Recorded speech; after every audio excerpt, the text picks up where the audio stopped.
guys! Welcome back sa aking channel.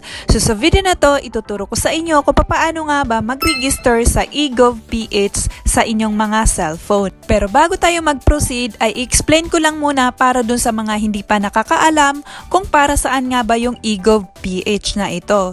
So yung eGovPH ay para siyang one-time app na kung saan pwede tayong kumuha dito ng license, PhilHealth, PSA, at kung ano-ano pa na related sa government. Kaya naman, medyo hassle-free na dahil pwede rin kayo kumuha dito ng national ID o di kaya naman kung nawala yung national ID nyo ay pwede nyong gamitin yung app na to para makita nyo ang digital copy ng national ID nyo, okay? So kung interesado kayo sa video na to, tara na't umpisahan na natin. So let's go! Ayan, so first step, mag-download muna tayo ng eGovPH. So kung gamit nyo is iPhone, punta lang kayo sa inyong mga App Store.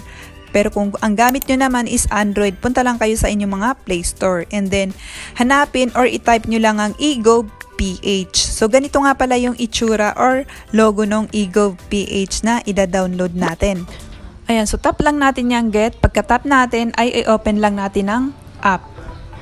Ayan, pagka-open natin ng app is ganito nga yung makikita natin. So dito, sabi dito, let's get started. So dito, ilagay mo na ngayon dito yung buong pangalan mo. So ngayon, ang ilalagay ko dito is yung pangalan ng asawa ko kasi meron na akong eGovPH na ginawa para sa sarili ko. So pag nakagawa ka na tapos gumawa ka ulit is hindi na siya magpo-proceed kasi nga nadidetect yun na meron ka nang ginawa dati. So kailangan ang gawin mo lang is mag-sign in or mag-log in, okay?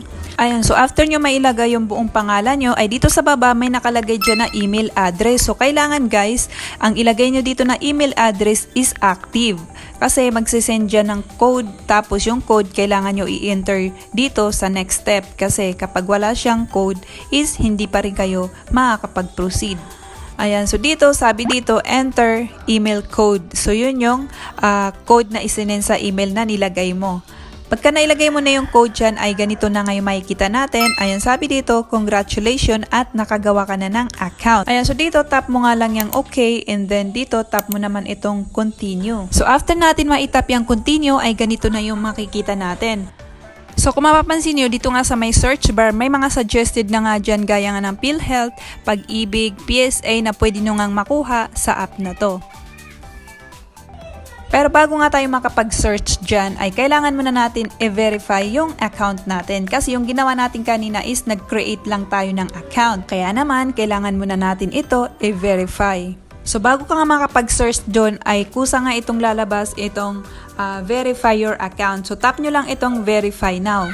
Pagka-tap nga natin yung verify now, ay ganito naman yung makikita natin. So dito may nakalagay dyan or sabi dyan, identity verification. So sa baba niya, please enter your personal information. So dito nga sa may personal information, may nakalagay dyan na citizenship. So tap nyo lang yung arrow. Pagka-tap nyo nga yung arrow, ay ganito naman yung makikita natin. So select nyo lang. Kung Filipino ka, piliin mo lang yung Filipino. Tap mo lang yan and then mapupunta na siya sa may box. So yung pangalan mo, usually nakalagay na dyan kasi sa pag-create mo ng account is naka-indicate na agad dyan. So sa baba naman ng apelyido mo, may nakalagay dyan na birth date. So pindutin mo lang itong parang calendar tapos lalabas yung mga date dyan tapos piliin mo lang kung kailan ka pinanganak or kung ano yung birthday mo. After nyan, sa baba niya may nakalagay naman na male at saka female. So piliin mo lang dyan kung ano nga ba yung kasarian mo. After nyan, dito naman sa current address. So dito, ilagay nyo lang daw yung complete and current address nyo. So dito sa may country, may nakalagay na dyan na Philippines. So wag nyo nang galawin yan kung nasa Pilipinas naman tayo or kayo.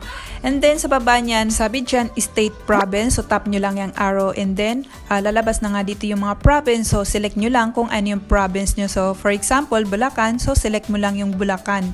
Sa baba naman niya, may nakalagay na city or municipality. So tap nyo lang ulit yung arrow and then select nyo lang dito yung city or municipality nyo. So for example, municipality nyo is San Miguel. So tap nyo lang yung San Miguel. Sa baba naman yan, may nakalagay na barangay. So select nyo lang din ulit kung ano yung barangay nyo. After dyan sa barangay, dito naman sa baba, may nakalagay dyan na building or number ng bahay nyo. So for example, may number, so lagay nyo lang dyan. After dyan, sa building or house number, may nakalagay naman dito na address to at may nakalagay din na optional. So, pwede nyo laktawan, pwede nyo rin lagyan. And then dito sa postal code, pwede nyo rin laktawan yan. Pero kung gusto nyo, pwede nyo lagyan ng 3011 and then pindutin nyo lang itong next. After natin mapindot yung next, ay ganito naman yung makikita natin. Sabi dito, confirm information. So dito, i-check nyo na ngayon dito kung tama nga ba yung mga nailagay nyo na details or information. Kapag okay naman or tama naman ay pindutin nyo lang itong next. After nyo mapindot yung next, dito, sabi dito, add your signature. So dito, pwede ka mag-signature dyan, pwede rin i-skip.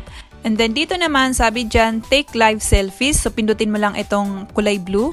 After yan, ay ganito na yung makikita natin. So, tap mo lang yung okay and then tap mo naman itong continue. After yan, dito magsi-selfie live ka dito.